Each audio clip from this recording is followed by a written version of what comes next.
दोस्तों हम स्टार्ट करने जा रहे हैं आज सेक्शन नंबर 115 बीएसी। आने वाले टाइम में ऐसी वीडियोस और भी आएंगी। अगर आप चाहते हैं कि आपको अगर कोई टॉपिक नहीं आता और आप चाहते हैं कि उसकी वीडियो आपको मिले, उसकी क्लासेस आपको फ्री ऑफ कॉस्ट मिलें, तो वीडियोस के कमेंट बॉक्स में जाके आप कमेंट कर दें और आपकी वीडियो आप तक पहुंच जाएगी इसी चैनल के थ्रू। आज हम जो सेक्शन डिस्कस करने जा रहे हैं वो सेक्शन नंबर 115 बीएसी है, जैसे आपको स्क्रीन पर सेक्शन दिखाई दे रहा है। और ये सेक्शन किसी भी इंडिविजुअल और हिंदू अनडिवाइडेड फैमिली के लिए अवेलेबल है। अगर ये दो असेसी हैं तो सेक्शन नंबर 115 बीएसी का यूज करके ऑप्शनल टैक्स दे सकते हैं। जैसे कि नॉर्मल टैक्स 2.5 लाख तक एग्जिम्ट है, इसमें भी एग्जिम्पशन 2,50,000 तक है।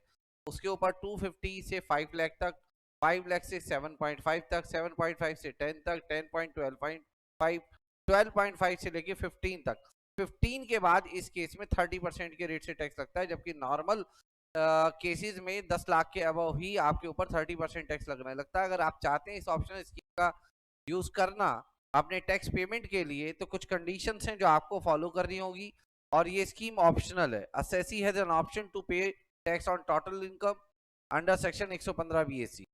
ये सेक्शन बेटा वहां नहीं मिलेगी, नॉट एप्लीकेबल। नॉट एप्लीकेबल कहाँ नहीं मिलेगी? जहां पर आपके ऊपर स्पेशल रेट से टैक्स लगता हो, जैसे short term capital gain under section 111 A, long term capital gain under section 112 A, long term capital gain under section 112 और lottery income under section 115 BB. जहां पर भी आपको स्पेशल रेट से टैक्स देना हो वहां पर सेक्शन नंबर 115 बीएसी में आप टैक्स नहीं देंगे। यहाँ पर जो स्लैब रेट्स हैं वो नॉर्मल रेट से अलग हैं, इनको हम कंसेशनल स्लैब रेट कहते हैं। 2.5 लाख तक टैक्स नहीं है। 2.5 लाख से 5 लाख की स्लैब में 5% है, जैसे कि नॉर्मली होता है। 5 लाख से 7.5 लाख तक 10% है, जबकि नॉर्मली इस जगह पर 20% टैक्स होता है, वो भी 10 लाख तक। 7.5 लाख से 10 लाख की स्लैब में 15% रेट है, यानी कि 10 लाख तक आपके ऊपर 2.5 लाख पर 5 और 2.5 लाख पर 5 से 7.5 लाख में 10% और 7.5 लाख से 10 लाख में 15% के रेट से टैक्स लगा है। 10 लाख के ऊपर ही आपके ऊपर टैक्स लगेगा, वो भी 20% से, जबकि नॉर्मल में 10 लाख रुपए तक ही 20% से आपको टैक्स देना पड़ता है। 10 टू 12.5 तक 20% है और 12.5 लाख से 15 लाख तक 25% है। अब 15 लाख 30% टैक्स है। ये टैक्स आपके ऊपर लगेगा अगर आप स्लैब रेट से टैक्स देना चाहते हैं। तो कौन सी स्लैब रेट से? कंसेशनल स्लैब रेट से अगर आप टैक्स देना चाहते हैं तो ये सेक्शन आपके ऊपर लगेंगे, ये स्लैब रेट आपके ऊपर लगेगा।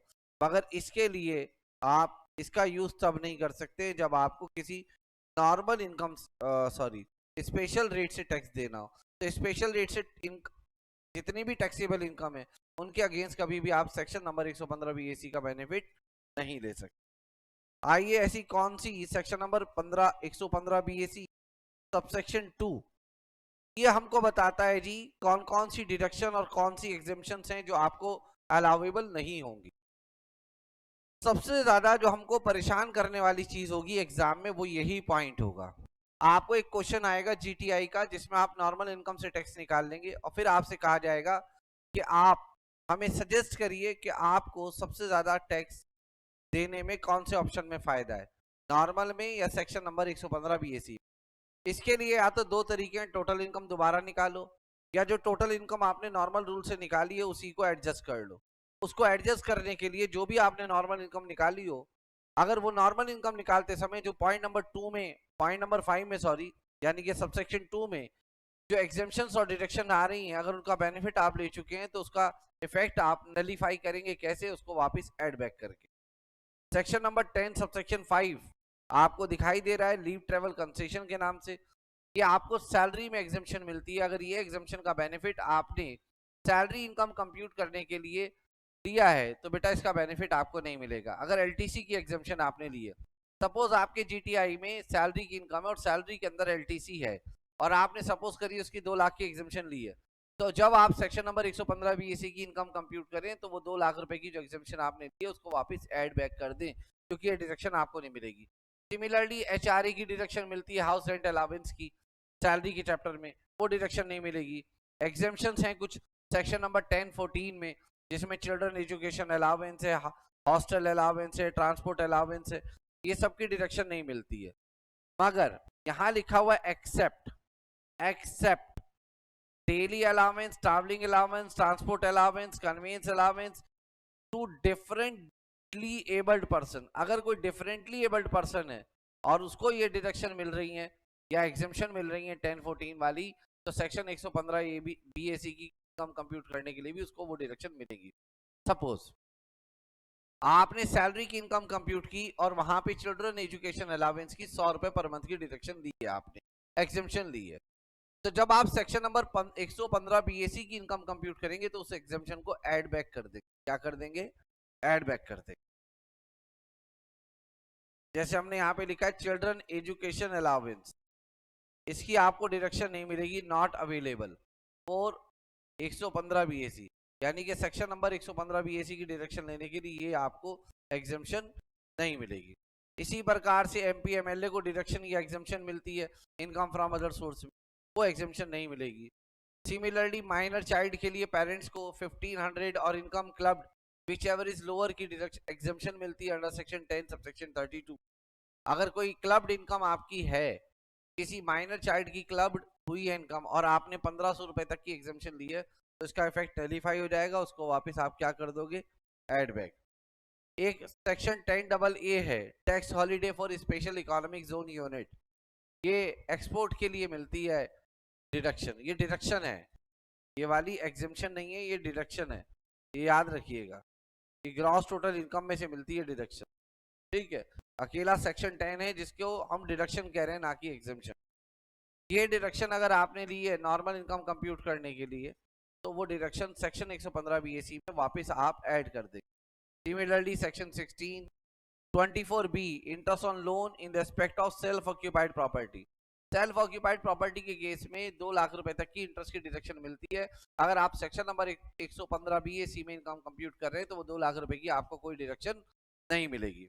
इसके अलावा एडिशनल डेप्रिसिएशन और donation for research, specified business की डिडक्शन, ये अगर डिडक्शन देखोगे आप यहाँ से लेके यहाँ तक, ये डिडक्शन है आपकी PGBP की। इसके बाद ये कुछ अदर सोर्स की डिडक्शन है जो आपको डिसअलाउ हो जाएंगी, जिसमें से एक फैमिली पेंशन है, जो फैमिली पेंशन और one third of the family pension और 15,000 per annum which ever is lower की डिडक्शन मिलती है इस सेक्शन में। इसके अलावा 80C से 80U तक की डिडक्शन समूह नहीं मिलेंगी आपको, बट इसमें 2 ऐसी डिडक्शन है जो आपको मिल जाएगी, एक 80CCD सबसेक्शन 2 है और एक 80JJAA है। ये डिडक्शंस आप बिल्कुल ले सकते हैं चाहे आप सेक्शन नंबर 115 BAC। तो ये वाला जो पॉइंट है ये मोस्ट इंपॉर्टेंट पॉइंट में से एक है, अगर आपके एग्जाम में क्वेश्चन आ जाता है तो हो सकता है इस पर, ठीक है, खेल हो जाए ICI की तरफ से, ठीक है। उसके अलावा 70 से लेकर 79 तक जिसको आप set of and carry forward कहते हैं, ठीक है। अच्छा, हाउस प्रॉपर्टी के हेड का जो लॉस है वो पॉसिबल ही नहीं है, बट लेट आउट प्रॉपर्टी का अगर लॉस है तो ये अपने हेड से सेट ऑफ हो सकता है under section 70, but other head से सेट ऑफ नहीं हो सकता अगर आप सेक्शन नंबर 115 BAC में इनकम कंप्यूट कर रहे हैं, क्योंकि सेक्शन 71 कहता है कि हाउस प्रॉपर्टी के हेड दूसरे हेड से सेट ऑफ हो सकता है up to ₹2 lakh, but section 115 BAC कहता है कि आप कर ही नहीं सकते। सिर्फ हाउस प्रॉपर्टी के हेड का लॉस, वो भी लेट आउट प्रॉपर्टी का लॉस, सिर्फ इनकम से सेट ऑफ हो सकता है, वो भी हाउस प्रॉपर्टी की हेड से। और जो सेल्फ ऑक्यूपाइड प्रॉपर्टी है उसमें लॉस होगा ही नहीं, क्योंकि पहले ही मना कर दिया गया है कि डिडक्शन आपको 2 लाख की क्या मिलेगी नहीं, 30,000 की भी नहीं मिलेगी। जो अदर हेड है उसमें जैसे PGBP या कैपिटल गेन है, इनका लॉस सेट ऑफ हो सकता है, ठीक है, ये हमने बता दिया आपको। इसके अलावा डेप्रिसिएशन और एडिशनल डेप्रिसिएशन आपको अलाउ नहीं होगी, नॉर्मल डेप्रिसिएशन 115 BAC में अलाउ है।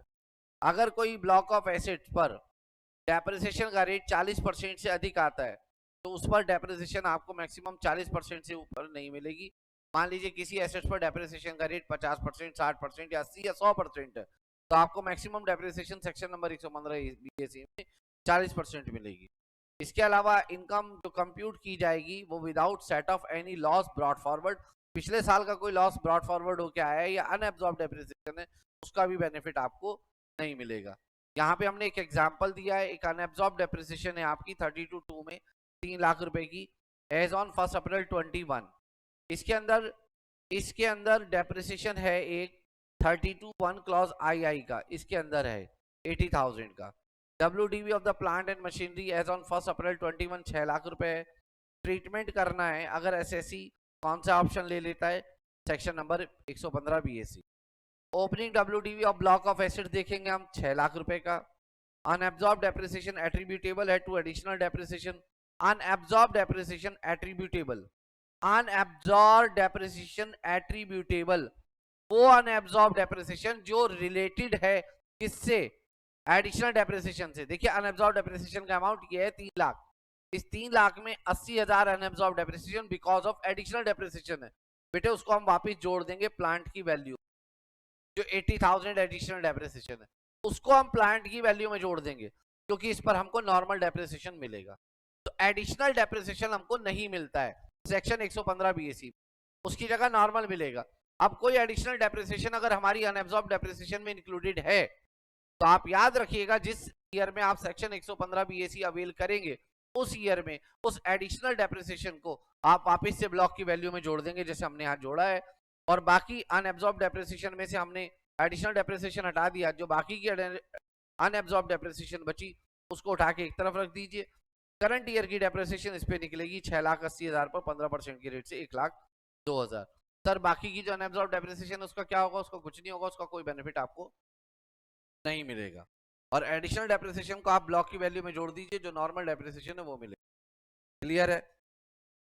कोई भी exemption and deduction for allowance और perquisite provided under any law for time being in force in India would not be allowed. कोई भी एग्जेम्पशन या डिडक्शन फॉर अलाउंस और परक्यूजिट, जैसे free food, non alcoholic beverages, ये आपको मिलती है इसके लिए डिडक्शन सैलरी के हेड में। अगर एक एम्प्लॉयर अपने एम्प्लॉय को पेड वाउचर के थ्रू दे रहा है कोई फूड या अल्कोहलिक बेवरेजेस, तो वो एग्जेम्प्ट होता है in the hands of employee. But for computing income under section 115 BAC this exemption is not available. ठीक है, यानी कि फूड और अल्कोहलिक बेवरेजेस अगर ऑफिस प्रीमाइसिस में थ्रू पेड वाउचर दिए जाते हैं और आप नॉर्मल तरीके से सैलरी की इनकम कंप्यूट कर रहे हैं तो जनरली इनकम मतलब एग्जेम्पशन वहां पे मिलती है। बट अगर सेक्शन 115 BAC में इनकम कंप्यूट कर रहे हैं तो वो एग्जेम्पशन आपको नहीं मिलेगी, उसको वापस आप एड बैक कर देंगे। The limit for exercising of option, ये बहुत इंपॉर्टेंट पॉइंट है। अगर कोई एसएससी का कोई बिजनेस नहीं है, फॉर एग्जांपल कैपिटल गेन की इनकम है, हाउस प्रॉपर्टी इनकम है, income from other sources, salary की इनकम है, पीजीबीबी की इनकम नहीं है, ना बिजनेस की इनकम है ना प्रोफेशन की इनकम है, तो उसके पास ऑप्शन है कि सीधा जब ITR फाइल करेगा तभी वो उसमें मतलब ऑप्शन अवेल कर ले कि हाँ मैं सेक्शन 115 BAC के अकॉर्डिंग टैक्स देना चाहता हूँ। ये एसएससी चूज कर सकता है एक ईयर में, दूसरे ईयर में चाहे तो वो सेक्शन 115 BAC ना ले, उसके पास ऑप्शन है, मतलब हर ईयर में अलग अलग ऑप्शन ले सकता है। JFK section 115 BAC can be availed if ITR is filed after due. अगर ड्यू डेट के बाद बिलेटेड रिटर्न ITR फाइल करते हैं, आप बिलेटेड रिटर्न फाइल करते हैं तो भी ऑप्शन ले सकते हैं। बट अगर कोई इंडिविजुअल HUF जिसका बिजनेस और प्रोफेशन की इनकम है उसके पास ऑप्शन है ITR फाइल करने पर या ITR की डेट पर वो ऑप्शन ले सकता है ITR के थ्रू। मगर स्पेशल पॉइंट ये है कि अगर इसने एक बार ये स्कीम छोड़ दी, एक बार छोड़ दी, तो फिर इसको फिर जिंदगी में ये ऑप्शन कभी नहीं मिलेगा। If it is exercise in 1 year and do not seek to exercise in another year, कर सकता है मगर he shall never be eligible, फिर दोबारा उसको सेक्शन 115 BAC का बेनिफिट नहीं मिलेगा if you are a business और प्रोफेशनल। सपोज आप बिजनेस प्रोफेशनल हैं, आपने सेक्शन 115 BAC अवेल कर लिया, दूसरे साल फिर अवेल किया, तीसरे साल फिर अवेल किया, फोर्थ ईयर आपने कहा नहीं मैं मुझे इससे टैक्स नहीं देना, मुझे नॉर्मल स्कीम से टैक्स देना, यू कैन डू, आप कर सकते हैं। बट फिर उसके बाद आप ये सेक्शन 115 BAC नहीं ले सकते। बट आपका बिजनेस ही बंद हो गया, प्रोफेशन ही छोड़ दिया आपने और आप जॉब करने लगे, तो क्या सर बेनिफिट ले सकते? ले सकते। जब तक आप बिजनेस और प्रोफेशन करेंगे तब तक ये वंस इन अ लाइफ है। If assessee ceases to have business income then he can exercise option. अगर आप बिजनेस ही बंद कर दें तो आप ऑप्शन ले सकते हैं। Section 115 BAC can be exercise on or before due date of ITR, not after the due date. यानी कि अगर आपकी PGBP की इनकम है तो बिलेटेड रिटर्न फाइल करते समय आप कभी भी सेक्शन 115 BAC का बेनिफिट नहीं ले सकते। कंसिक्वेंस क्या है on failure to satisfy condition? अगर आप इंडिविजुअल या एचयूएफ हैं और आपका कोई बिजनेस या प्रोफेशन नहीं है, और अगर आप कोई कंडीशन सेटिस्फाई करने में क्या हो जाते हैं, fail, the option exercise would be invalid in that assessment year. उस असेसमेंट ईयर में सेक्शन 115 बीएससी का बेनिफिट नहीं मिलेगा। बट अगर आप इंडिविजुअल एचयूएफ हैं और आपका बिजनेस और प्रोफेशन है, और उस वर्ष जिस वर्ष आप सेक्शन 115 बीएससी लेना चाहते हैं, उस वर्ष आप जो कंडीशंस हैं उनको क्वालिफाई नहीं करते, रेदर डिस्क्वालीफाई हो जाते हैं या कोई कंडीशन तोड़ देते हैं, तो सिर्फ उसी वर्ष आपके लिए इनवैलिड नहीं है, फिर कभी भी आपको ये ऑप्शन नहीं मिलेगा। यही लिखा हुआ है बेटा case 2। On failure to satisfy any condition under section 115 BSC 2, the option exercise would be invalid in that assessment year. Normal provision of income tax would apply in that assessment year and subsequent assessment। Normal provision लगेंगे, ठीक है। alternate minimum tax is not applicable if individual or HUF exercise option section 115। अगर आप section 115 BSc से tax पे करेंगे तो alternate minimum tax का जो कॉन्सेप्ट है वो आपको नहीं लगेगा। ये अल्टरनेट मिनिमम टैक्स क्या है, इसकी एक फुल वीडियो हमने डाल रखी है और एक शॉर्ट वीडियो, नेक्स्ट वीडियो आपकी इसके सामने आएगी। तो हम क्या जीएफके में लिखा है कि अगर नॉर्मल प्रोविजन आपके ऊपर फॉलो होता है, ठीक है, तो ये फॉलो हो सकता है, ये चाहे आप फॉलो ना करें। बट अगर नॉर्मल प्रोविजन फॉलो नहीं होता तो ये फॉलो हो सकता है, ये फॉलो नहीं हो सकता। यानी कि अगर इन दोनों को देखा जाए, ये दोनों, इन दोनों का आपस में कंपैरिजन है, समझ में आ गई बात या नहीं? बोलो हाँ। ये दोनों कैसे हैं, हम कह सकते हैं म्यूचुअली एक्सक्लूसिव है।